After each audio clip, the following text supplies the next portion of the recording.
Tá, a gente vai começar a entrar na minha análise e na minha opinião.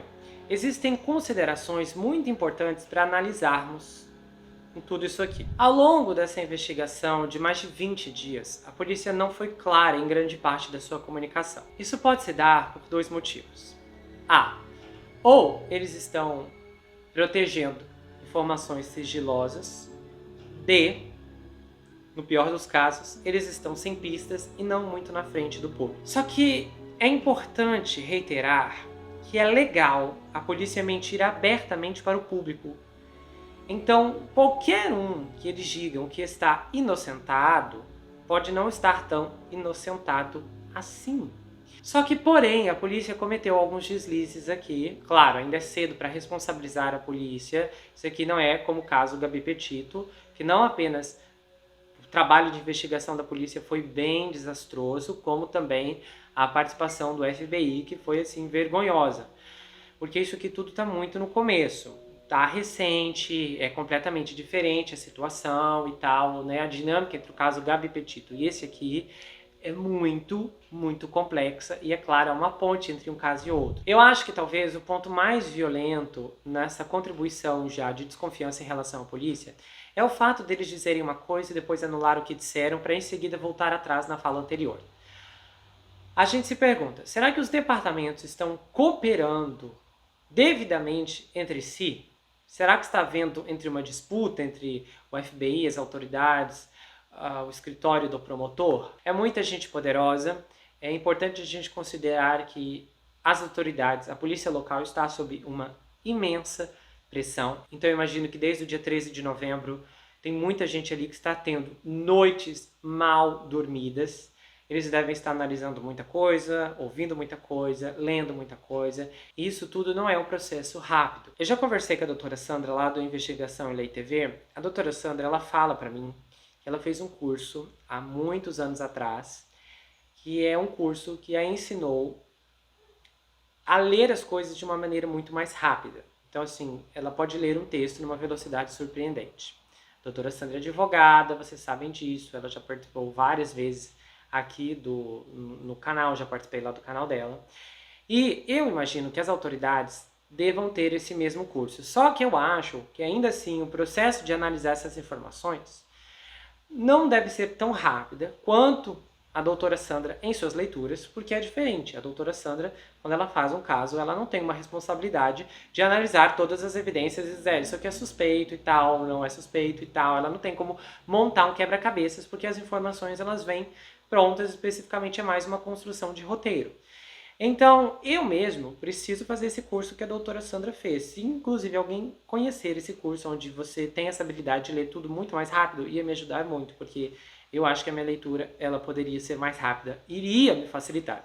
Porque só para vocês terem uma noção, esses roteiros aqui, desse caso do Idaho, inclusive eu estava lembrando que na época que eu cobri o caso Gabi Petito, eu basicamente respirava o caso Gabi Petito de manhã, tarde e noite. Era uma cobertura insana e era muito demorado. Inclusive na época do caso Gabi Petito, eu não consegui fazer quase que outros casos, porque só dava para cobrir a Gabi. E aí, parece que eu meio que esqueci como isso se desenrolou, porque eu tava pensando, quando eu tava olhando na playlist, se você olhar a playlist da primeira temporada, você vai ver que muitos casos Gabi Petito seguidos, e aí depois só a gente começa a voltar com outras histórias. E eu pensei, mas gente, como que eu não consegui cobrir, fazer outras histórias, ir atrás de outros casos? E então, agora que eu voltei para a saga de Idaho, eu realmente vi que você fica muito tempo checando informação, entrando de uma página para outra, e isso tudo leva muito mais tempo do que aparentemente você pensa que vai levar. Então, se você acha que vai conseguir concluir um roteiro ou uma simples pesquisa num prazo de 2, 3 horas, isso é basicamente impossível, ainda mais em um caso como esse, onde tanta coisa precisa ser checada, desde datas, linha do tempo, horário, especulações, informações, boatos e o que está sendo dito ou que está realmente sendo propagado de forma irresponsável. Basicamente, todo esse meu trabalho me faz ter uma percepção de que a polícia tem um trabalho que é ainda muito mais importante do que o meu, que é muito mais extensivo. A quantidade de relatórios e de material que eles estão simplesmente entupidos, encharcados até o topo é muito grande. Então, realmente, nós não podemos simplesmente achar que podemos pegar essas pessoas pelo braço, chacoalhar e falar, olha, cadê as informações? Porque realmente, gente, as coisas não surgem assim de um minuto para o outro. Tudo precisa ser investigado e a investigação leva tempo. Infelizmente, acaba levando mais tempo do que gostaríamos. Minha irmã me lembrou aqui o termo para a leitura que eu mencionei da doutora Sandra é leitura dinâmica. Se alguém tiver um curso bom para me recomendar, por favor, coloque aqui nos comentários ou me manda lá no direct do Instagram, ou você pode comentar lá também pelo Telegram. Mas vamos lá, continuando. Existe um outro fator aqui. Todos esses deslizes da polícia em relação ao que é dito e o que é desmentido acaba reforçando que polícia de cidade pequena não tem experiência para lidar com algo tão grande como esse incidente. Isso é um preconceito que às vezes tem razão e às vezes não. A gente pode ver, por exemplo, eu tenho o caso aqui do Larry Hall, que foi simplesmente um policial de cidade pequena que conseguiu prendê-lo, sabe? Então, e era um policial pequeno, e nós estávamos falando apenas de uma pessoa que conseguiu muitos resultados, não foi uma multidão. Então eu acho que depende muito também, eu acho que a experiência conta nessas horas, porque quando você tem experiência você sabe mais o que pode fazer, o que pode não fazer, como eu tenho muito mais experiência agora em conduzir uma saga do que eu tive da primeira vez. Eu não sabia nem como começar, mas eu fui aprendendo, você vai lidando com técnicas e tudo isso reflete no trabalho que você está conduzindo posteriormente ao primeiro que você se envolveu. De qualquer forma, embora a experiência seja algo primordial, não é tudo, porque a experiência nem sempre é satisfação de que o resultado vai bater na sua porta. Mas aí há um incômodo aqui. É um pouco estranho que a polícia esperou 2 semanas para rebocar esses carros, principalmente porque a cidade foi inundada pela neve. Esses carros podem conter ou poderiam conter algum tipo de evidência. Então a proteção desses veículos para um exame forense era para ser uma coisa urgente, porque é algo muito importante. E aí passou-se todos esses dias para ver esse reboque. Isso é estranho.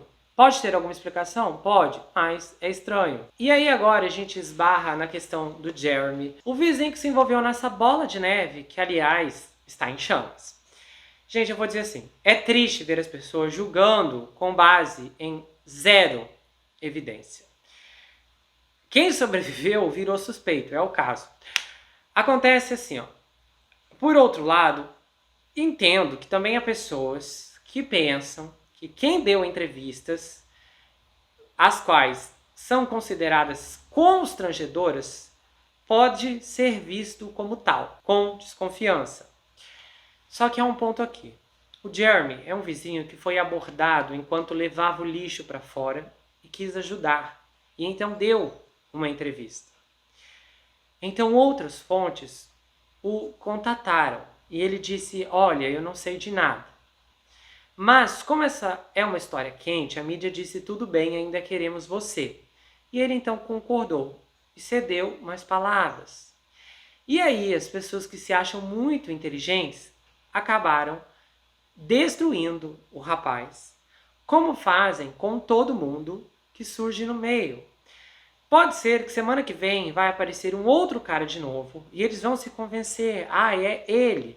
Porque, aliás, isso está acontecendo, porque tem gente que a maior parte das pessoas acha que o Jack lá, o cara, o suposto Jack do food truck, é o culpado, enquanto a outra parte acha que é o Jeremy. Eu vi comentários dizendo assim, não, Jeremy é o culpado. Só que assim, tudo isso é uma pena, porque as pessoas realmente precisam se lembrar que acusações sem provas podem arruinar a vida de alguém. Aí você pode dizer, tá, mas ele deveria ter ficado de boca fechada e a culpa é dele. Ele que começou tudo isso quando deu entrevistas. Mas aí eu te digo, a culpa é de um homem inocente estar sendo falsamente acusado e perseguido por loucos por um crime que não cometeu? Não, certamente não é culpa dele. Ele é apenas um homem humilde e socialmente desajeitado, que não fez nada de errado e ele deveria ser deixado em paz. Se ele tivesse recusado as entrevistas, as pessoas teriam especulado que ele tinha algo a esconder. Ele não pediu essa atenção, a atenção veio até ele. Qualquer um poderia ser entrevistado, como acontece em qualquer incidente onde a imprensa vai batendo de porta em porta. Ei, você tem alguma coisa para dizer? Você pode falar alguma coisa? Ah, mas daí você pode me dizer agora. Ah, mas é um absurdo você simplesmente achar que ele é inocente porque ele está dizendo que é inocente como se o culpado fosse admitir culpa. Só que aí a gente precisa olhar para uma questão primordial. Existem evidências aqui que apoiam isso, que apoiam qualquer dedo de culpa. No meu ver, a entrevista dele não teve nenhum sinal alarmante. E pasmem, nos fóruns onde esse assunto está sendo discutido, qualquer pessoa que tente defender o Jeremy é acusado de mentir e de estar envolvido. Gente, há muitas situações um tanto semelhantes, onde também outros caras foram falsamente acusados e considerados culpados por associação. Algumas pessoas gostam de criar drama, amplificar o drama e manter o drama vivo.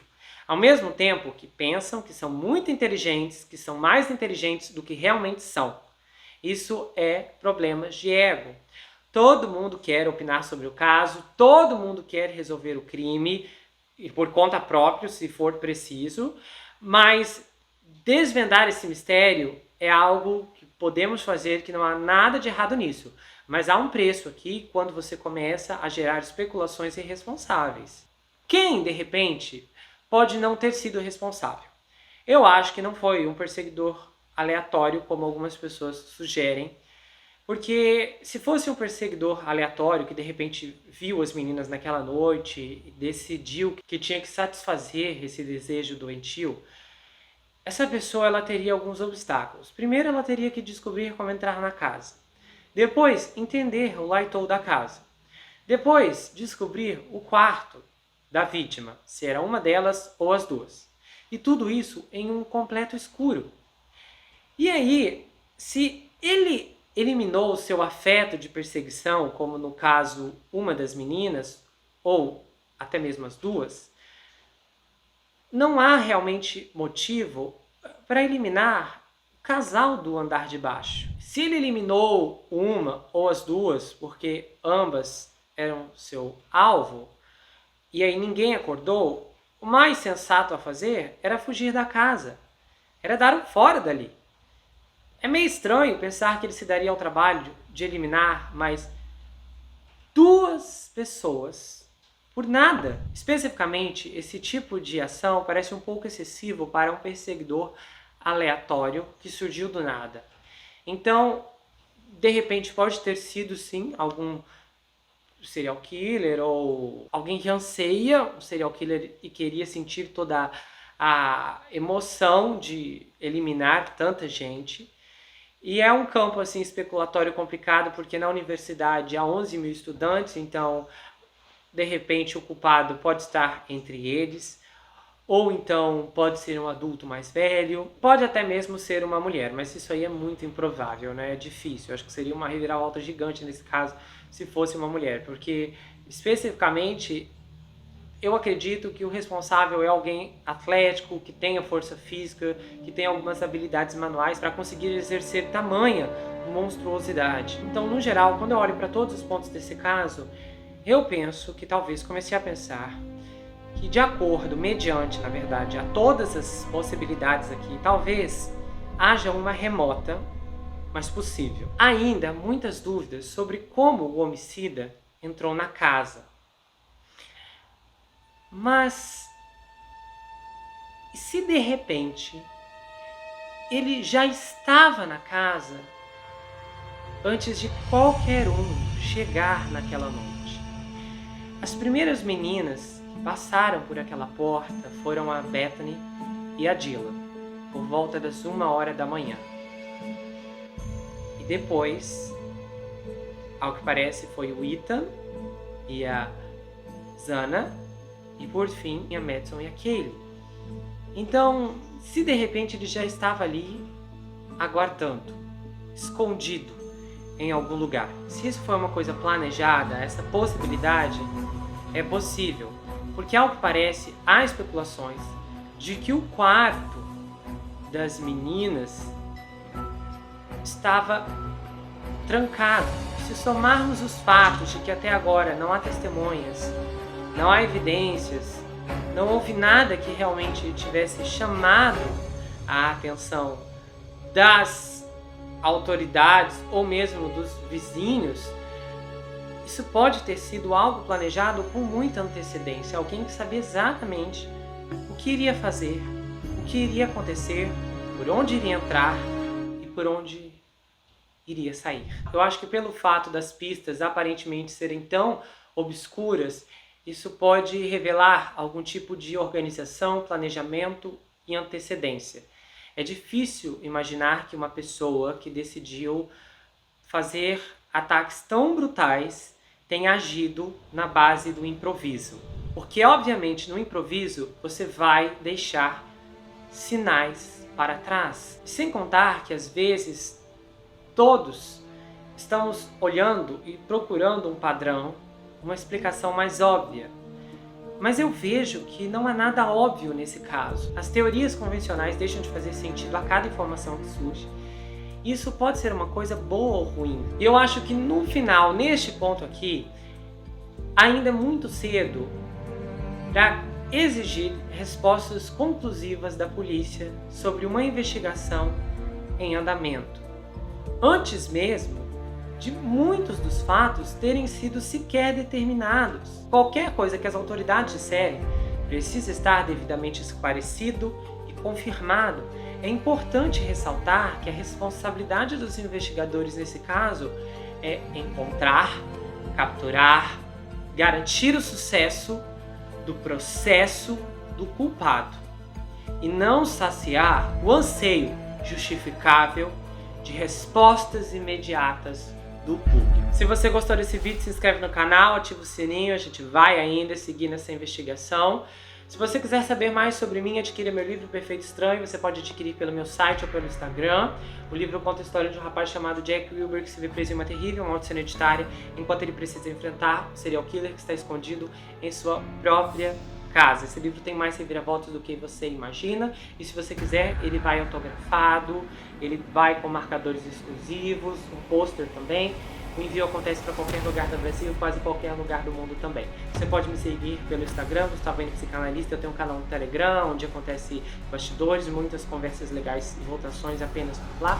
E eu também tenho um canal de cortes, onde as análises são reportadas, postadas. Você pode achar o material, que é muito bacana e muito importante também. A gente se vê no próximo caso e não se esqueça que aqui você sempre vai ter um amigo. Até mais, pessoal! Como a maioria das meninas de 3 anos, Ren Eleanor adora brincar com bonecas, aconchegar seus bichos de pelúcia e brincar de se fantasiar. O que a diferencia de seus colegas, no entanto, são os mais de 17 milhões de seguidores que sintonizam suas adoráveis travessuras diárias no TikTok. Como mãe de uma das mais jovens e poderosas influenciadoras da internet, hoje, a mãe da Ren, Jacqueline Poe, está atualmente sob fogo cruzado. Criadores de conteúdo e especialistas estão chamando a atenção dela, afirmando que os vídeos da mãe solteira mudaram de momentos adoráveis de criança para um conteúdo explorador, que pode estar colocando a segurança da Ren em risco de várias maneiras. Mas será que isso é verdade? É o que você vai ver hoje em uma investigação exclusiva do Gustavo N.